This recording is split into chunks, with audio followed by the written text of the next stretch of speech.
He may be gone, but his name will surely remain in the sands of time for a long time. 82-year-old dramatist, folk singer, playwright and poet Jimi Solanke, who died earlier this week after a brief illness, is one man who many say used his craft to affect humanity positively. TVC News correspondent Theophilus Ilama takes a look at his life and times. Welcome to the magical world. Born on July 4th, 1942 in Ipararemo, Jimi Solanke's artistic journey began as a pioneer member of the Orisun Theatre Group, founded by Nobel laureate Wole Soyinka in 1961. His contributions to the global entertainment industry span 7 decades, leaving an indelible mark on various platforms, from the Western Nigeria television in the 1960s to international festivals in Senegal and Algeria during the 1970s. Solanke's versatility shone through in epic performances such as Death and the King's Horseman, Kurumi, Kungi's Harvest, The Divorce, amongst others. His captivating stagecraft and theatrical brilliance earned him accolades and recognition both locally and internationally.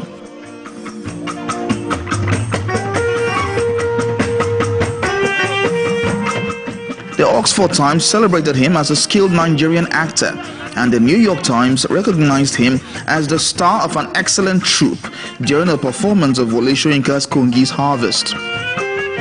Affectionately known as Baba Agba, Solanke was more than just an actor.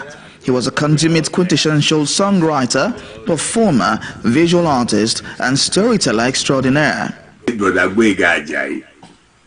Brought a message to me from Larotimi. Mr. Jimmy, we need you in Ife. Wow. That's how I just gave up. He just sneaked out from Ibadan, just straight to Ife. When I got there, I was very happy. He leaves behind a legacy that transcends borders, resonating in the hearts of those who had the privilege to witness his artistry. Jimi Solanke's passing marks the end of an era in Nigerian entertainment scene, leaving a void that will be felt for years to come. The cultural ambassador extraordinaire has left an indomitable imprint on the history of African arts and will be remembered for his contributions to the enrichment of the nation's cultural heritage. Theophilus Ilama, TVC News, Lagos.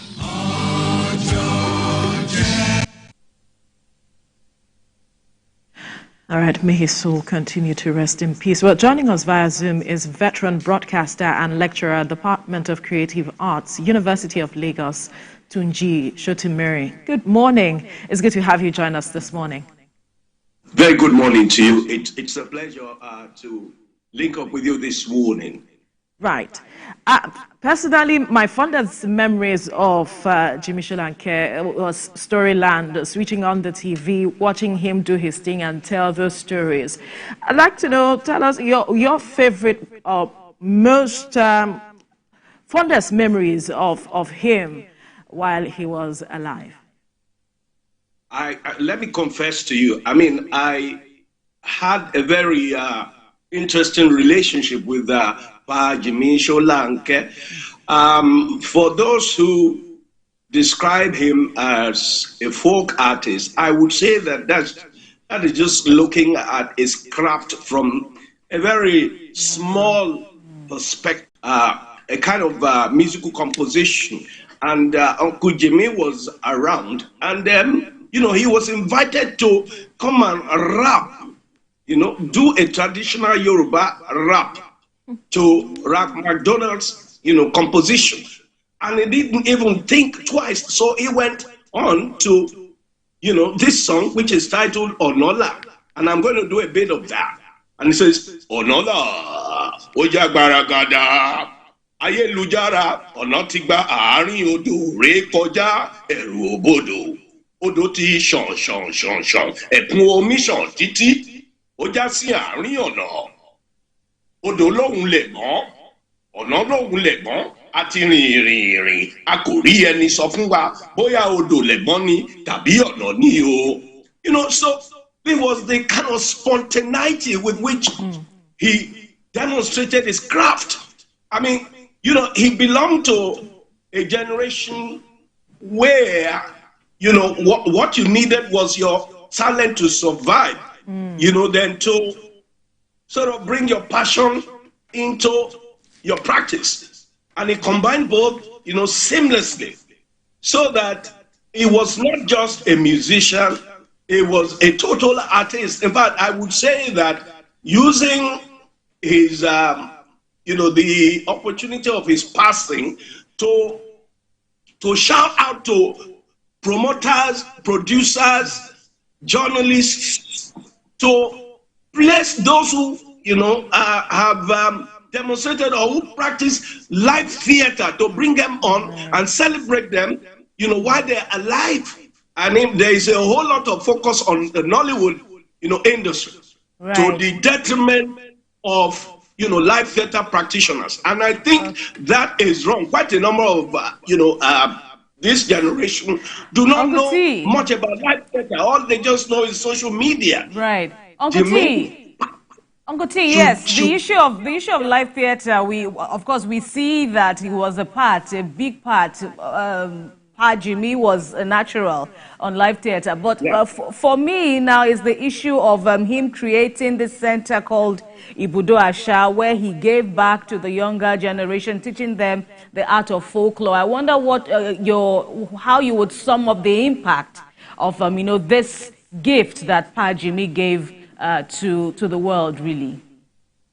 I would say that, you know, the concentration of, you know, live theater, you know, those who attend live theater, those who go to theater, is so much in Lagos, and some of them in Port Harcourt, and quite a few in Abuja and all of that. And everything is so centered within the space that you have in Lagos. We should de-emphasize this kind of concentration and move on to places like Shara, Para, you know, and quite a number of all the other areas where you have, because traditional theater actually started from, you know, the suburbs, the local environment. We should begin to encourage, you know, this practice in these different areas, as opposed to the cities. I know that people want to make money. They want to gravitate to areas where, you know, sponsors would, you know, come and support them. But I'm saying that sponsors, you also know that people exist in this, so that Uncle Jimi's Ibudo Asha, which is, you know, more like a place where culture resides, there should be attention to that kind of place, so that you see art in its originality, in its authenticity, because this man has provided opportunities for people.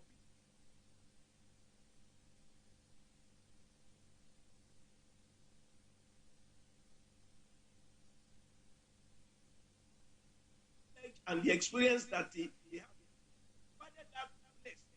If we are not careful, if we abandon that place,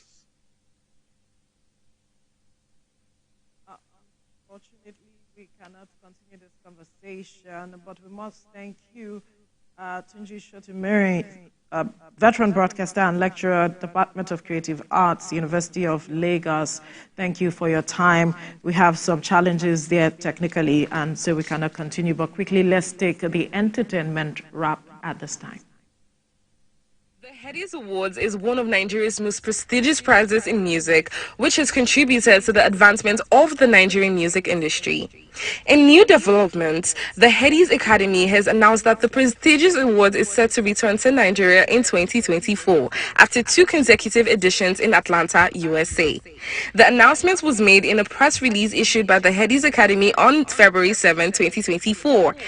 The Headies Academy is yet to fix a date for the 17th Headies Awards, which will celebrate the feats achieved in the Nigerian music industry in 2023. Now moving on, Nollywood actress Lizzie Ajorin has refuted recent reports that she shoplifted jewelry worth 90,000 naira from the markets. Stressing that she was framed, she repeatedly stated...